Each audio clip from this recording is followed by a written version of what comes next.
Pour utiliser le M1 avec logiciel, il faudra premièrement télécharger TempBase qui est disponible sur newsteo.com, rubrique assistance logicielle. Ensuite, ouvrez le logiciel. Pour accéder à la configuration du M1, il faudra aller sur Logger Setup et une fois la configuration terminée, il faudra appuyer sur Save pour valider. Pour commencer la configuration du M1, n'oubliez pas de le brancher à l'ordinateur.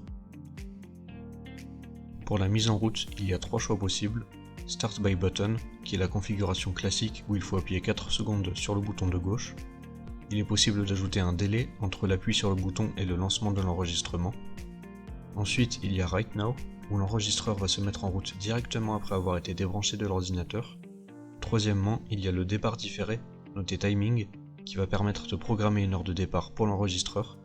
Attention, le M1 est configuré de base en UTC plus 0, et il faudra modifier cette valeur selon le fuseau horaire. Le voyant de départ sur l'écran LCD va clignoter pour indiquer qu'il est en départ différé. Le log intervalle va être la durée entre les mesures, et on peut voir le log cycle, qui va être la durée avant que la mémoire du M1 soit pleine. Il est possible de mettre l'enregistreur sur pause en mettant ici Enable.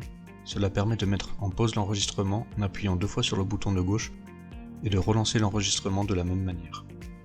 Dans Record Mode, on va choisir le mode d'arrêt de la campagne d'enregistrement. En mettant Stop When Full, la campagne s'arrêtera une fois le nombre maximum de mesures enregistrées, et en mettant Ring Buffer, une fois la mémoire pleine, le M1 continuera de prendre des mesures en écrasant celles qui ont déjà été prises. En activant le Multiple Start Stop, l'utilisateur va pouvoir, après avoir stoppé une campagne d'enregistrement, directement en lancer une autre sans passer par le logiciel. Il est possible de mettre un mot de passe qui va devoir être rentré pour visualiser le rapport PDF. Pour les alarmes, il y a 3 modes différents. No Alarm, il n'y en aura pas. Single Alarm, il y aura un seuil haut et un seuil bas de température. Multiple Alarm, il y aura jusqu'à 3 seuils hauts et bas. Les alertes pourront être visibles directement sur le M1. ALRH si le seuil haut a été dépassé. ALRL si le seuil bas a été dépassé. ALRHL si les seuils hauts et bas ont été dépassés. Sur le graphique, les seuils sont représentés par des lignes rouges et bleues. L'affichage LCD va pouvoir être modifié sur Display Time. En mettant 15 secondes, c'est la configuration de base, l'écran s'éteint après 15 secondes. En mettant Forever, l'écran ne s'éteint jamais.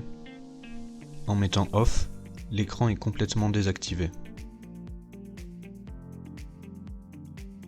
Il est possible de télécharger la configuration actuelle en appuyant sur Save Setting.